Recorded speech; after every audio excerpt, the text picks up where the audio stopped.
দিনভর আশঙ্কার ঝড় তোলার পর অবশেষে শনিবার রাত 9:30 নাগাদ ওড়িশার গোপালপুরের উপকূলে আছড়ে পড়ল ঘূর্ণিঝড় পিলিন। তখন তার গতিবেগ ঘন্টায় 200 কিলোমিটার। ঘূর্ণিঝড় আছড়ে পড়ার পরই প্রবল বর্ষণ শুরু হয় ওড়িশা এবং অন্ধ্রের উপকূলে। দৃশ্যমানতা প্রায় শূন্যে পৌঁছয়। উপড়ে যায় একের পর এক গাছ। সড়কপথে ভুবনেশ্বর থেকে বিচ্ছিন্ন হয়ে যায় পুরী। পিলিনের আশঙ্কায় এদিন ওড়িশা এবং অন্ধ্র উপকূল এলাকা থেকে কমপক্ষে 6 লক্ষ মানুষকে নিরাপদে সরিয়ে নিয়ে যাওয়া হয়। গত 23 বছরে যা রেকর্ড। শুধু তাই নয়, ঘূর্ণিঝড়ের প্রকোপ থেকে সাধারণ মানুষকে বাঁচাতে এবং ক্ষয়ক্ষতি আটকাতে দিন ব্যাপক প্রস্তুতি নেয় প্রশাসন। শুক্রবার রাত থেকে বিদ্যুৎহীন করে দেওয়া হয় পুরী, কটক, ভুবনেশ্বর সহ ওড়িশার বিস্তীর্ণ এলাকা। উঁচু ঢেউয়ের আশঙ্কায় পুরীর সমুদ্র তীরবর্তী সব হোটেলের একতলা খালি করিয়ে দেওয়া হয়। এদিকে ঘূর্ণিঝড়ের আশঙ্কায় নতুন করে কোনো পর্যটক পুরী আসেননি। যারা ছিলেন তাদের অধিকাংশ সড়কপথে পুরী ছাড়তে শুরু করেন। ঘূর্ণিঝড়ের জেরে কোনো ক্ষয়ক্ষতির খবর না এলেও পিলিন আছড়ে পড়ার আগেই ঝড়ে গাছ উপড়ে ওড়িশায় বেশ কয়েকজনের মৃত্যু হয়।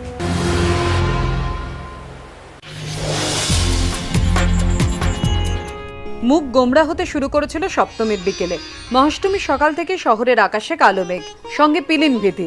সেই ভয়কে সঙ্গে নিয়ে দিনভর অষ্টমী, সন্ধি পুজোর সন্ধ্যারতি, প্রার্থনা ভালোই ভালোই পুজোটা পার করে দাও মা।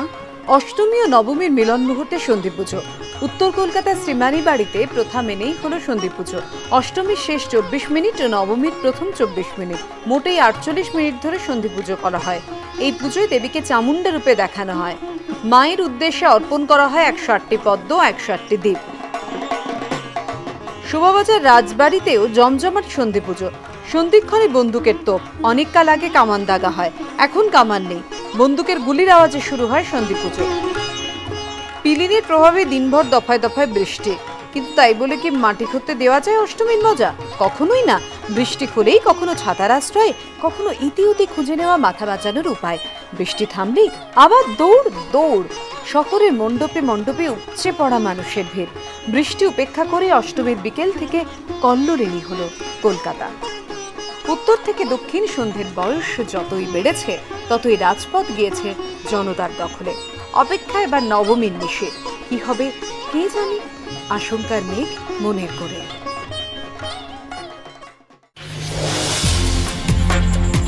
কখনো ঝিরঝিরে, কখনো মুষলধারে। কলকাতার মতো বৃষ্টি না, এটা কলকাতা নয়, নয়াদিল্লি। এখানে আবহাওয়াকে বুড়ো আঙুল দেখিয়ে বিভিন্ন পুজো মণ্ডপে মানুষের ভিড়।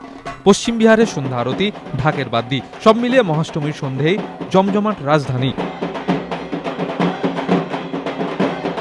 পরিবেশ সচেতনতার লক্ষ্যে নিবেদিতা এনক্লেভে ভিড়। বৃষ্টি অসুর হয়ে দেখা দিলেও তাতে পাত্তা দিতে রাজি নন কেউই।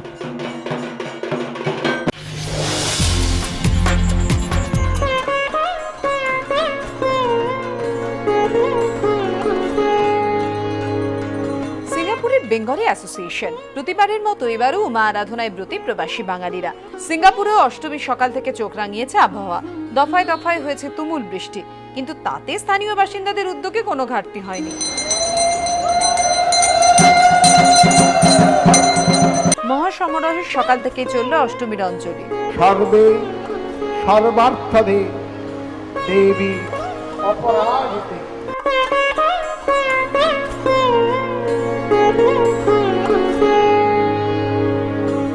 ছিল ভোগের আয়োজন, ধুমধাম করে সন্ধি পুজো। এখানে সন্ধি পুজো 108টি প্রদীপ ও পদ্মের পাশাপাশি দেবী দুর্গার উদ্দেশ্যে অর্পণ করা হয় লুচি ও হালুয়ার ভোগ। সব মিলিয়ে জমজমাট সিঙ্গাপুর।